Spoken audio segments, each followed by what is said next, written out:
أحبائي، موضوعنا اليوم مصر ومشروع تأسيس قناة السويس الجزء الثاني، أي موقف بريطانيا من المشروع قبل التأسيس وبعد الإنجاز. تابعونا بحلقة شيقة. لاحظنا بالجزء الأول كيف تمكن المهندس الفرنسي فرديناند دو ليسيبس بظروف صعبة من تحقيق حلمه بإكمال عملية حفر قناة السويس وافتتاح القناة أمام الملاحة الدولية ب 17 تشرين الثاني 1869. رح ذكركن بالامتياز الشخصي اللي حصل عليه فرديناند دو ليسيبس من الخديوي سعيد. المشروع تضمن حفر قناة للملاحة بين البحر الأبيض المتوسط والبحر الأحمر. بالمقابل بتقدم مصر كل الأراضي الضرورية لعمليات الحفر، وبتقدم مصر 80% من العمال الضروريين لعملية الحفر. تحصل مصر على 15% من أرباح الشركة، ومدة الامتياز 99 سنة تبدأ من تاريخ افتتاح القناة أمام الملاحة الدولية، أي من تاريخ عام 1869. تمسك فرديناند دو ليسيبس بهالامتياز بالرغم من رفض السلطنة العثمانية ومن الضغط البريطاني. قدر يحقق مشروعه. حصل دو ليسيبس على امتياز حفر قناة السويس، فتحركت السياسة البريطانية بكل الاتجاهات بمحاولة لمنع تنفيذ المشروع. وبالرغم من كل التطمينات اللي أعطاها دو ليسيبس بإقناع المسؤولين البريطانيين بأهمية القناة، لكن ظلت بريطانيا بحملات إعلامية ضد شركة القناة، وتدخلت عند الخديوي إسماعيل لخلف سعيد باشا لوقف المشروع. لماذا عارضت بريطانيا المشروع؟ أولاً، خافت بريطانيا من سيطرة فرنسا على مصر، فالعيب الوحيد لمشروع القناة برأي الإنجليز إنه ولدت فرنسية، لأنه المهندس فرديناند دو ليسيبس هو فرنسي الجنسية. ثانياً، خافت بريطانيا على طريق الهند التجاري، لأنه بريطانيا كانت بتحتكر هالتجارة ما بين الغرب الأوروبي والشرق الآسيوي. ثالث سبب، امتلاك بريطانيا أسطول تجاري بدور حول القارة الأفريقية، ومعظم سفن هالأسطول شراعية ما بتصلح لقناة حديثة كقناة السويس. موقف بريطانيا بعد تنفيذ المشروع.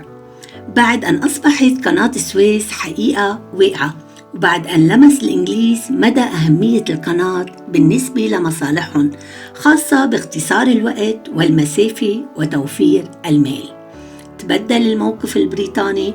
أصبح هم السياسة البريطانية العمل على منع فرنسا من السيطرة على القناة، والسعي جدياً للسيطرة مش بس على هالممر الحيوي، بل للسيطرة على كل مصر. ولتحقيق أهدافها أغرقت بريطانيا الخديوي إسماعيل باشا بالديون، فوصلت مصر إلى عجز مالي كبير، الأمر اللي دفع الخديوي لعرض الأسهم في القناة للبيع. سارع دو ليسيبس لإقناع الحكومة الفرنسية بشراء الأسهم، لكن بريطانيا خططت لإيصال مصر لهالوضع المالي المتردي، فوجهت بريطانيا إنذاراً للحكومة الفرنسية بتحذرها من شراء الأسهم بحجة إنه لبريطانيا الأفضلية، كون 80% من التجارة اللي بتمر عبر القناة هي لبريطانيا. وأوعز رئيس الوزراء البريطاني ديزرييلي لسفيره بمصر الاتصال بإسماعيل باشا والاتفاق معه على شراء الأسهم بمبلغ 4 ملايين جنيه استرليني. فتمت الصفقة ب 25 تشرين الثاني سنة 1875. وهيك أصبحت بريطانيا بتملك 44% من أسهم القناة، وأصبحت بريطانيا المساهم الثاني فيها بعد فرنسا.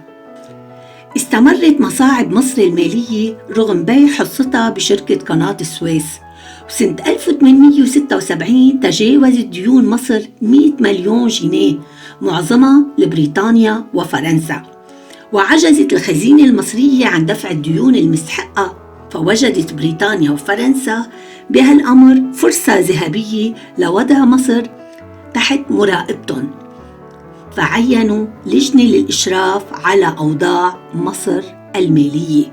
جعلوا الخديوي إسماعيل تحت السيطرة الأجنبية، ولما حاول التخلص من سيطرة فرنسا وبريطانيا أقدم السلطان العثماني وبضغط من الدول الأوروبية على عزله سنة 1879، وعينوا مكانه ابنه محمد توفيق كخديوي جديد على مصر.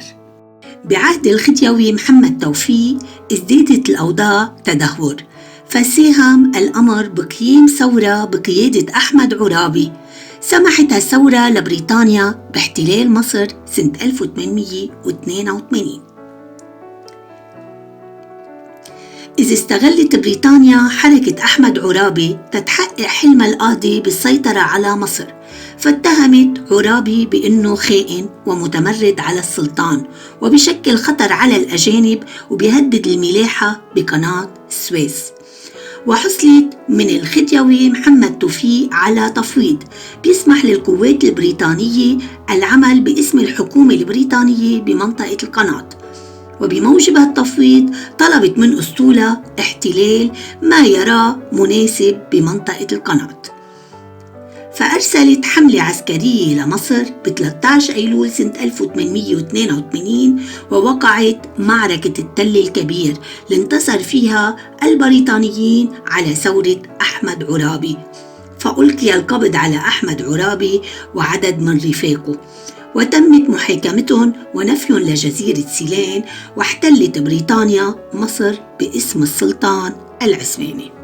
هيك بتكون بريطانيا حققت الهدف الثاني، وهو السيطرة على مصر وعلى القناة، وبقيت السيطرة البريطانية حتى نهاية الحرب العالمية الأولى، إذ شهدت مصر ثورة عام 1919 اللي كان عندها عدة أسباب، منها استياء المصريين من السياسة البريطانية ومطالبتهم بالاستقلال، وتاني سبب نمو الحركة الوطنية بمصر مع سعد زغلول، فشكل سعد زغلول ورفاقه وفد للسفر إلى مؤتمر الصلح للمطالبة باستقلال مصر، لكن بريطانيا منعت الوفد من السفر إلى باريس، فأصدر سعد زغلول بيان يطالب بالاستقلال ويرفض مبدأ الحماية، فألقت السلطات البريطانية القبض عليه ونفته إلى جزيرة مالطا. ولكن نفي سعد زغلول إلى مالطا جعل الشعب المصري يطالب بالاستقلال وبإنهاء الحكم البريطاني عن مصر. لهذا السبب أدى هذا الأمر إلى قيام المملكة المصرية عام 1919. فوجدت الحكومة البريطانية نفسها مضطرة لامتصاص النقمة الشعبية، فأعلن الجنرال الليمبي ب 28 شباط سنة 1922 مشروع تضمن إلغاء الحماية البريطانية على مصر والاعتراف بمصر مملكة مستقلة ذات سيادة، وتم إعلان استقلال مصر رسمياً ب 15 أذار سنة 1922. ولكن السيطرة البريطانية على قناة السويس بقي حتى قيام الرئيس جمال عبد الناصر بتأميم قناة السويس. تابعونا بموضوع جديد.